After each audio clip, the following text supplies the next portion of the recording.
Welcome to another episode of Little Talks, your weekly dose of marketing news and insights from Littlefield Agency.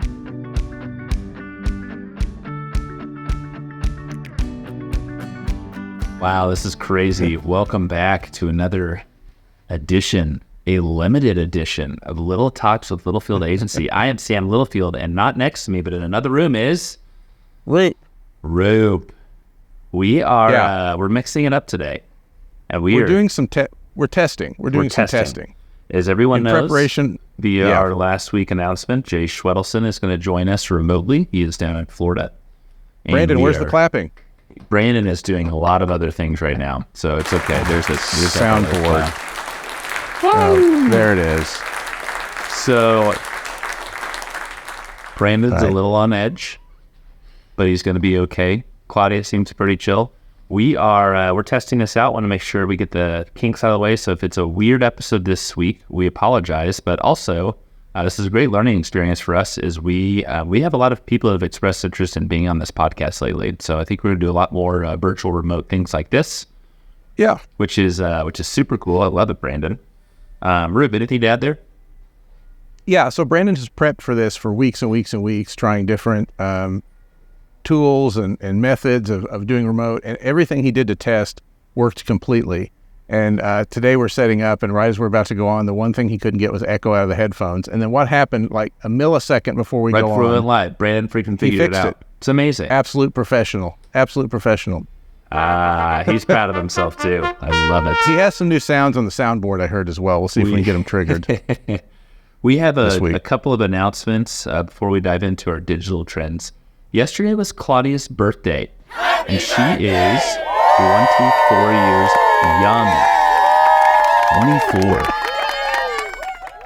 I'm pretty sure I was on top of the world at 24. Claudia is on top of the world right now. She said she had a great day, wonderful day. She actually showed up to work. Wow, that's a kudos to her. And, she had a big trip to New Orleans last week. That's right. She's in New Orleans with the family. And I think she's got a big trip this weekend. So, So, Claudia, I can't see you. I know you're with Rube, but happy birthday. Coincidentally enough, not only Claudia's birthday, it was Matt, and Claudia are birthday buddies. Matt turned 3 years old yesterday. Yep. You know, I had a kind of a holy moment yesterday. As I got to fortunate enough, and I took the afternoon off, and I picked up Matt, and he really wanted to go to the fire station. So shout out to Station 14 at 36 and Lewis for wonderful hospitality. You made my son's life, and he got to ride in a fire truck, and he got to play with the sirens and honk the horn and spray water. They were so accommodating and amazing. And then we went to the gathering place, and then we went to play some golf, which playing golf means running in the sand traps. And then we went on a Jeep ride, and then my son was asleep at 6:45 last night. What a day. It was a great day. So happy birthday to my little buddy and to Claudia. March Madness, Roop. You did a heck of a TikTok yesterday, buddy. Oh, thanks. That one did. We were testing some things out. We're always testing on the TikTok, and that one proved out some theories we had. We're always testing don't want to go into right TikTok. Now. Hey, by the way, Brandon's coming your way. Watch out. Great. You're doing something wrong. So anyway, we've got March Madness. I have not filled out my bracket yet. So, Roop, have you filled out yours? Yes. Okay. Who do you have winning it? But I'm trying to remember. I believe I took Houston. I don't listen. I love. We'll call them games of chance. Yeah, this is the biggest game of chance. Part of March Madness in the brackets, but I don't follow college basketball much anymore. So someone shared this with me. I believe in the history of March Madness, no one has ever had a perfect bracket. Is that in the whole world? Is that true? Right? I found that hard to believe, but someone told me that passing, so don't take that for gospel. I need to look that up. But they did share that with me, which is interesting. Our last announcement is a big one. We have 2 great guys flying from the West Coast and Midwest America to our wonderful hometown of Tulsa, Oklahoma. And that is Adam and Jonathan from Church West and Brotherhood Mutual. So excited to welcome them. And they fly in this evening. We have dinner tonight. We have a huge project we're working on with their team. And so the presentation is tomorrow. But Jonathan and Adam, welcome to Tulsa. We're going to give them the grand tour. Roop, you're a pivotal player in that project. And we've got a great morning tomorrow with the both of them. Oh my gosh, I better get to work on that. That's tomorrow. He's got jokes. Okay, so that is our announcement. We're midway through March here. Rupe's got a great topic he's going to take us through. So Brandon, topic number 1. There we go. Oh, vertical versus horizontal video for B2B brands. Rupe, take it away. Yeah, vertical versus horizontal video for B2B brands. And this is going to be a real light topic this week. It's just something that we've been noticing. It's been coming up a lot more. We just wanted to talk about ways that if you have a library for horizontal video, how you can maybe freshen that up for 2024 and use it in some expand its reach and get it ready for some other places. But first thing we want to talk about was because I remember when vertical video became a thing, people started getting their smartphones and people wouldn't turn their phone horizontal; they'd leave it vertical. This is like 10 years ago, 15 years ago. You think it was that long ago? Yeah, it's been a long time ago. I remember making fun of those folks that didn't horizontal shoot. Brandon's nodding. Horizontal shoot their video because I thought, what are you doing? You can't upload that to YouTube. It's not going to look good on TV. It's not going to look good on a monitor. Little did you know they were ahead of the times. They were way ahead of the times. They broke the system. So flash forward, a decade or so, and vertical video becomes a pretty popular format across social channels, and of course TikTok whose whole game is vertical video. That's literally all they do. So we wanted to talk a little bit about vertical video, and if you have not been paying attention to this, why you probably should. Hey, Rip, can Claudia hear us? Claudia cannot hear us. Can you ask her if she has ever shot horizontal video in her life? Claudia, Sam wants to know if you've ever shot horizontal video in your life. She said yes, probably a school project. I thought she was going to say something I made her do, but yeah, school project. Okay. I wanted advice and counsel from our 24-year-old employee. Yeah, we're always tapping into the youth here. Absolutely. So anyhow, vertical videos is the thing. And the reason it's the thing is we're finding, and studies are showing now, you get higher engagement rates out of it, and it's a more immersive experience. Something that completely takes over your screen without the user having to tilt their hand to go horizontal is we've become lazier. And so that's just the format people like, and that's where we're at. The main players in this space, of course, are TikTok, and we're going to talk about them specifically here in a second, but vertical video as a format is not limited to TikTok. So I think a lot of times when we talk about vertical video, folks immediately think, oh, that's video that goes on TikTok. Yes, but it's also video that can show up on Reels on Instagram, works great for stories on Instagram and Facebook, and honestly, a little part of YouTube that I don't think we talk enough about that does huge numbers, bigger than even TikTok, is YouTube Shorts.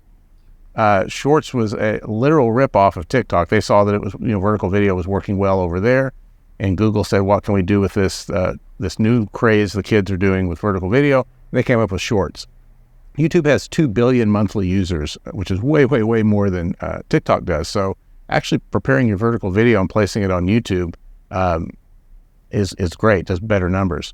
And of course, YouTube being the second largest search engine in the world behind Google, it's another good place to just get your video to show up, help your SEO for your brand or your business or whatever it is you're trying to promote. YouTube is where you need to be, and that whole platform's only video. So vertical video really, really plays well in an SEO kind of way for YouTube. And by the way, the third largest and coming up, I think we have a POV article dropping on this pretty soon. I said dropping like I'm... You dropping it? Like I'm Drake.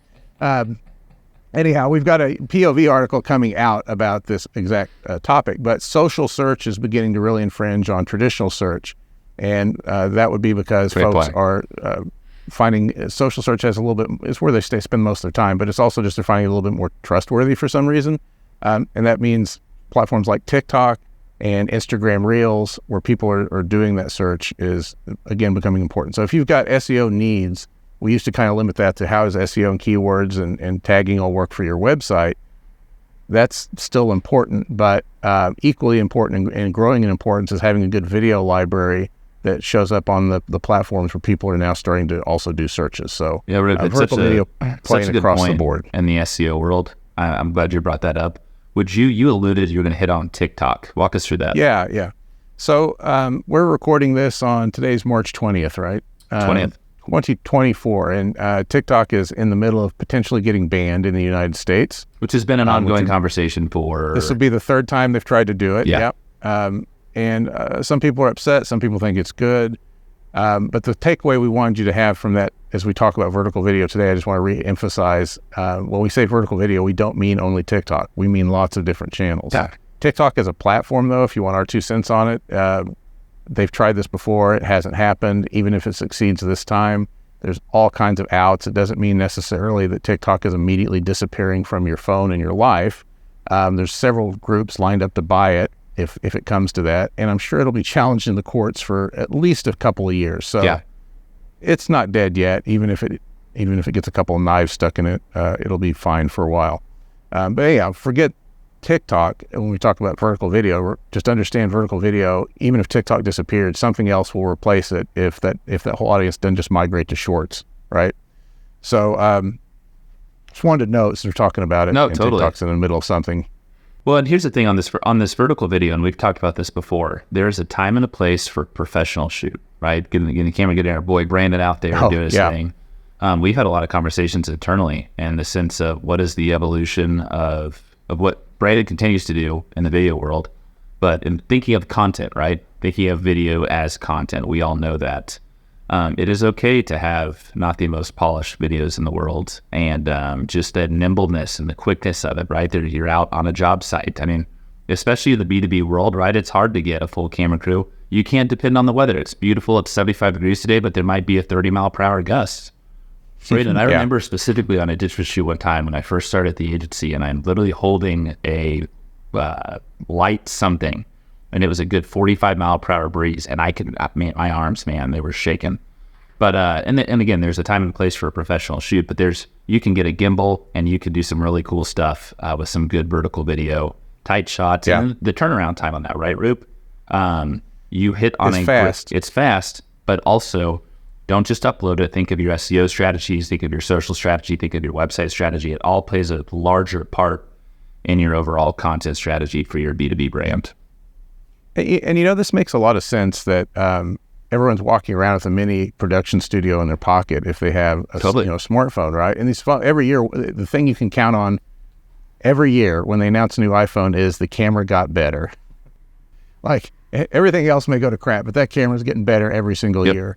And a friend and I talk about if we'd had this technology when we were kids, how different it would have been. And it made me start thinking about, we didn't grow up in an era where, video was something special. You had to have a VHS camera. You had to have, editing equipment. It was a big deal. Absolutely. Now, everybody under the age of 30 has grown up with TikTok and editing software on their phone.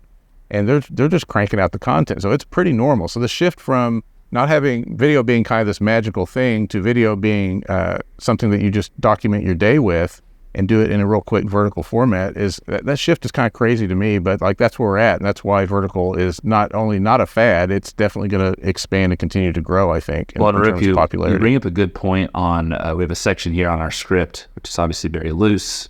Why should B2B brands care? And I love your second bullet point. Kind of walk us through that, Rip. It's a great point. So, I don't know what the stat is now, but 5 years ago, so I'm sure it's more, is that roughly 80% of all time we spend online is spent on a social media channel, which is crazy because we already spend a lot of time online.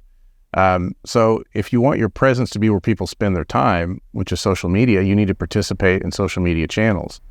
And that now includes all video format channels. So if you're not present on TikTok or you're not present on YouTube or YouTube Shorts, you're just kind of ceding the ground to your competitors. Forget the SEO part. Just you have to be there to be seen, right? So that's one reason you should care. The other one was you probably have a lot of video already you've shot. Maybe you were pretty responsible in the world of video content over the past 20 or 30 years, and you have a ton of what we'll call horizontal video, right? And you're thinking, well, this has been pretty good stuff I shot, but I shot it specifically for a TV commercial, or I shot it specifically for YouTube or whatever. There is the ability for you to take that format and reformat it, recrop it, and reuse it in the vertical world. There's tons of tools out there online and probably on your phone that'll do this for you. And folks are okay with it. It's okay if it's not perfectly cropped and centered, as long as generally the subject matter is center cut. You're going to be okay. You kind of think about, I think about this I can't even imagine, I'm about to really age myself. beta, VHS, Laserdisc, DVD, Blu-ray, and now we're streaming. I've lived through 6 different streaming formats for just movies. Those movies were not panicked about it. They were ready to go from VHS to streaming, right? Like that content still is good content. It's just the format that you're preparing it for and distributing it in that kind of matters to keep up with the times. And I think this is the internet version of that right now. Roop, the nice thing is in 15 years, when I'm talking about the crazy transformation of something, it's going to be like 400 ways it's changed. At least you've only gone through 6, buddy. 6. Don't you feel bad? That makes me feel better. No, it's a great analogy. I really like that. Roop mentioned we wrote a blog post on that. We actually had some good interaction on LinkedIn with some people. Of course, they're acknowledging this is a thing and it's here to stay. And obviously, this is something we're very mindful about with our clients. So a takeaway for your B2B brand is what can you do? And your just the ability to capture some great content. Like I said, doesn't have to be super polished. Quick After Effects and get that puppy live. We always tell our clients, don't produce content for the sake of producing video or content. What part does that play in your content strategy? And how are we ultimately using that content to drive leads and drive conversions for your brand? That's the most important thing. That's what gets us about it. Think about who you're talking to and what they want to know and see from you. And that's it. Start there. I love it. That's simple and it's easy. And I think that's a great point. Wonderful, Roop. I love this topic. My friend, next week is a big week. Are you feeling okay? You know what I didn't do today that I'm definitely doing next week? Celsius. Oh, I know you are. Are we going to be together next week, right? This is a test. Yeah, okay, we'll be together in the same studio again. We are working with Jay on finalizing script topics. We cannot wait to host him just via this platform, this medium. It is our first remote guest. And it's going to be a cool one, guys. Stay tuned. We will see you next week. He said that he's going to share this to his feed. We welcome all those new listeners. And it's going to be pretty cool, Roop. A holy moment for Roop. Yeah, I gotta get rested and ready for this. I might take Tuesday off just to get ready for Wednesday. No, you're taking the following week off. I need you here ready to go, baby. Right. Okay, we will see you next week. Special guest Jay Schwedelson, Brandon. Thank you for prep, Claudia. We appreciate everything on the associate producing side. And get excited, guys. We'll see you then. Adios. Bye. And that's a wrap. We hope you've enjoyed our little chat and found ways to grow your own marketing strategies. Remember to subscribe wherever you listen to podcasts and follow us on social media @Littlefield Agency.